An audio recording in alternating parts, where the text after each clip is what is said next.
This video is on note-taking and writing tips.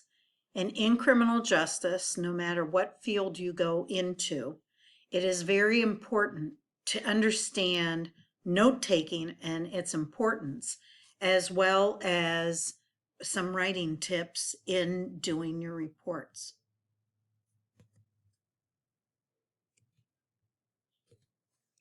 So we talk about the 5 C's in writing, and that is that we have to give complete details in a concise manner. It has to be clearly written. It has to have the correct information, and they've added courtesy, which means that we use language that is neutral. So here's some writing style fundamentals. The biggest thing when we do notes is everybody should carry one of those small pocket-sized notebooks with them, because at any time you don't know when you're going to have to take notes. So in both policing and corrections, these are essential items. So you should always carry your notebook with you. You're going to, before you start your notebook, number all the pages in pen consecutively to show that the book is complete.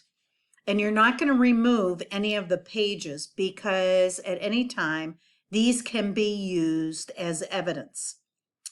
You only want to record facts and observations that you see, and you must cover the 7 essential elements. And we have gone over that in some of the videos, but again, who, what, where, when, why, how, and action taken. You should, if you can, include verbal statements of the participants and witnesses. You can put quotation marks around them if you get the quote exactly right. And if applicable, you can sketch out the scene and the location of people and objects, which is always good if the scenario involves multiple pieces. The biggest thing is note all evidence that's collected, and then what did you do with it? Disposition. And in criminal justice, we follow what is called the chain of evidence, which means, let's say that we have a shank. 2 inmates fight, and one is stabbed, and there is a shank on the floor. You are the responding officer who sees the shank. You would be the first person in the chain of evidence, and you would tag that evidence with time, date, and your initials, and who you give it to. So let's say you give it to your sergeant. So then the sergeant signs for that chain of evidence, and he's going to put it in the evidence locker, and the sergeant then takes it to the evidence locker, marking the time that it arrives. And then there's usually another officer that overlooks that area, and he would sign it. In other words, what we're trying to do is create a pathway that shows that the evidence was never lost, and we can account for who touched it and where it went. So some fundamental writing styles, or things that you should do, is use clear, familiar words. This is not like writing in college or literary, where you're going to use fancy words. Simpler the better. Use action verbs. In other words, he was fighting versus there was a fight. Use last names to identify the actors, and depending on the agency, for example, MDOC, you would use their inmate number as well, because sometimes you have 2 Smiths that are fighting. Keep most of your sentences short and simple. We don't want run-on sentences that can become confusing. Avoid the passive voice, like taking it like you were watching it from a distance. You're an active member in this. Big thing, use proper grammar, spelling, and punctuation. Use first person perspective for you. I, Officer Jones, was in block A3 and a fight broke out between inmate Smith, inmate number, and inmate Jones. Not inmate number, period. Write facts in the sequence they occurred, which is called chronologically. In other words, you don't put the paragraph space on like, okay, I'm going to talk about the fight first, and then I'm going to talk about how they were playing cards that led to the fight, and then I'm going to talk about what they had for lunch, and that's how they started playing cards. It has to be in the order that you see it. So basically think about it as your writing should create a video in the person reading its mind of how the incident went down. Some practical tips. You're going to describe the behavior, not an attitude. Don't assume or characterize someone's attitude. You can't observe attitude. When someone says that offender has a bad attitude means something to all people differently. And so what does it mean in regard to you and this offender? Describe the behavior. In other words, paint the picture of what a bad attitude is. And then you let the reader draw the same conclusions that you have about the incident. So if I was going to describe a bad attitude, I might say that the person had clenched fists, pounded his fists, walked away from me when I gave him direction.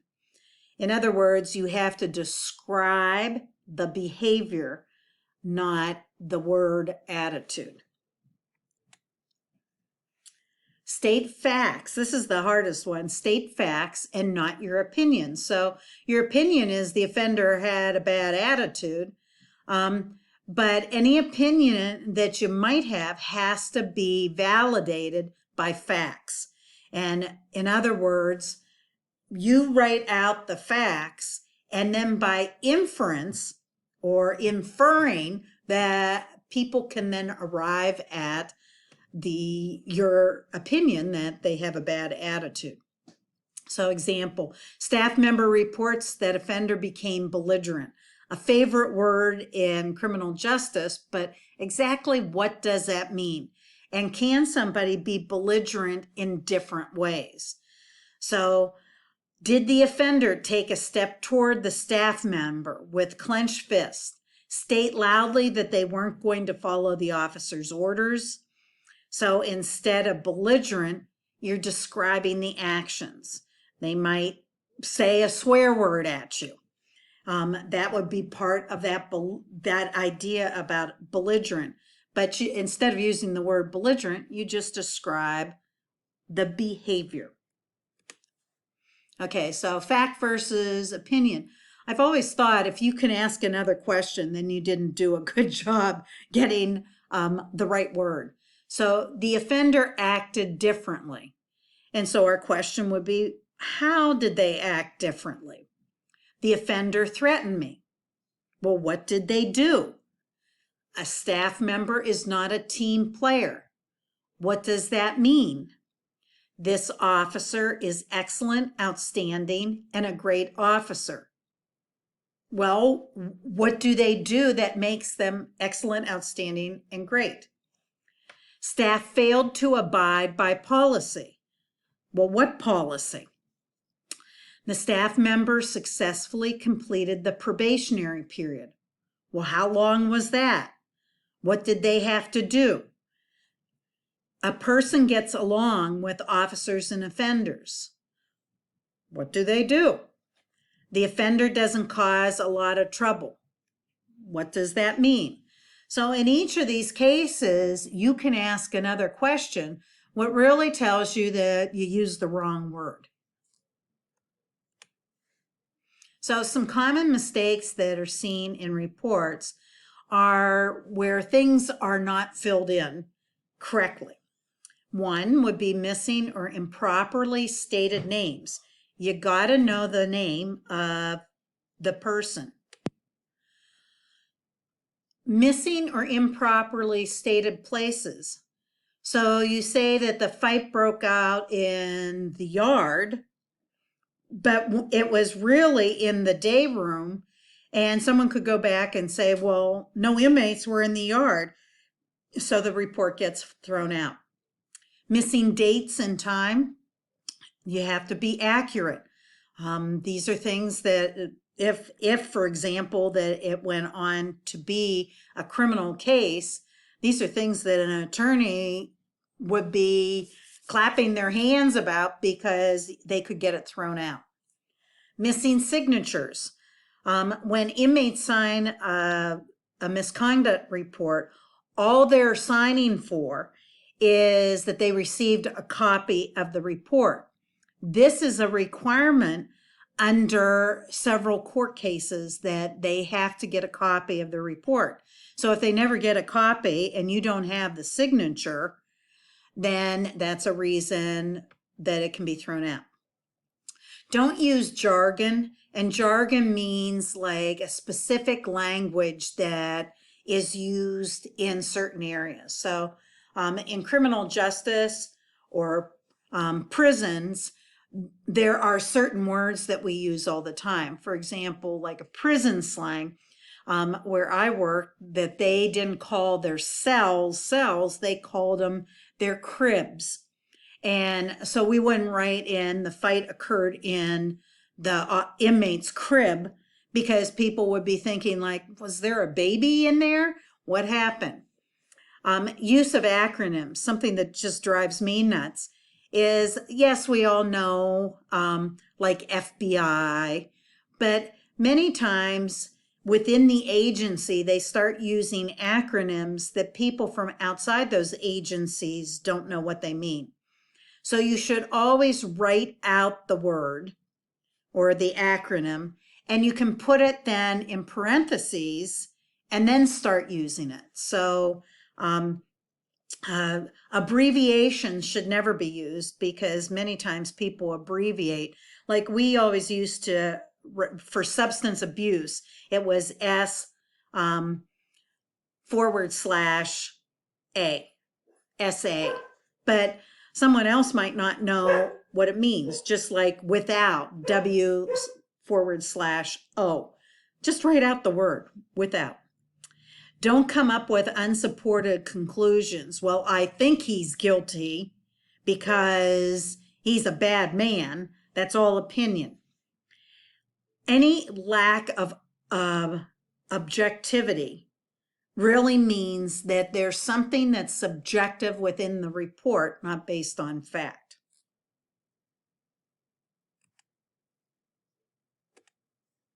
So here's some errors that are made.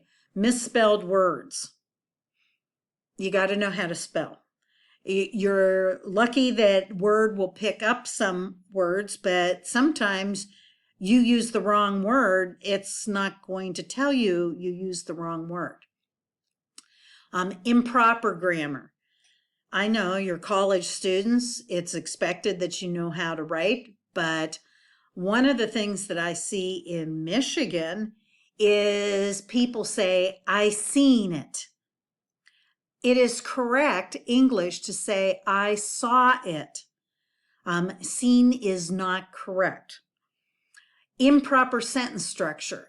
And this could be from run-on sentences to incomplete sentences to sentences that once you get done reading them, you're not quite sure what order things happened in. Missing or improper punctuations. You don't put a period at the end of a sentence and it runs into the next one. You don't put the comma in the right place. And I'm going to show a video that talks about that. You have missing or improper capitalization, or it's just an awkward style that people that are reading it outside of yourself really get confused. So I just picked out a few words that I see that people misuse, and one is advice versus advise. And it's even funny because in the Michigan State Police report writing guide, that we'll do a little snippet, but if you're doing yours in a law enforcement agency, you should purchase that book to write your reports. But they have it wrong. They say you give advice of rights. Well, you advise of rights. Advice is a noun. It's something that you give. Please give me some advice. Advise is a verb, something that you do, an action. Please advise me. So advise of rights.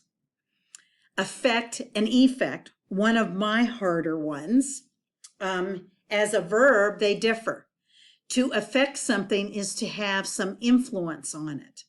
So one of the things that you can do in a sentence, if you're trying to decide, is this influencing something? To use the effect, some action has to cause it to happen. But it can be used as a noun, and they also differ. Affect is like affection, related to emotion, and effect is a result. Complement and complement. The word complement with an E is related to the word complete. If one thing complements another, then the two together make a whole. The word compliment is an observation about some good quality in a person. So when you give a compliment, oh, your hair looks nice, it's with an I. Loose and lose. The two words look similar, and that's, I think, why people get them confused. The word loose means that something isn't tight or securely fastened. It might easily fall apart or fall off. And the word lose means that something went away and became lost. So it's important that you really understand the words that you're using. So as you could see, you could use these in a sentence. Spell check's not going to pick them up, but you're using the wrong word. There, and there. There is an adjective and describes something that belongs to people. Their house. There is a place further away from here. So I am going to Walmart, or I'm going there. There, that's the contraction, is for they are. And so you should be able to figure out which one to use by using it in a sentence. Unique is a word that people like to use, but it means one of a kind. So you have to think, it really has to be one of a kind to use that word. Like a unique situation. We could say that the COVID-19 virus is a unique situation because it's the first time it's ever happened. But you can't say a virus is unique like the COVID-19 because other viruses have been around forever. It's an either or situation. Something cannot be very unique, or something cannot be more unique than something else. In other words, the word has to stand by itself, and that has to be that only situation that it occurs in. So using precise language is very important. So here's some examples. This officer was contacted at his home rather than being direct and using active language, which would be, I phoned Officer Austin at his home. Which one's more clear? And I observed that there was a knife underneath the bunk, It's just easier and shorter to write, I saw a knife under the bunk. So that's that precise language. And those are a few tips for you. Remember to always carry a notebook and take notes. It must be in pen. Usually blue or black ink is preferred.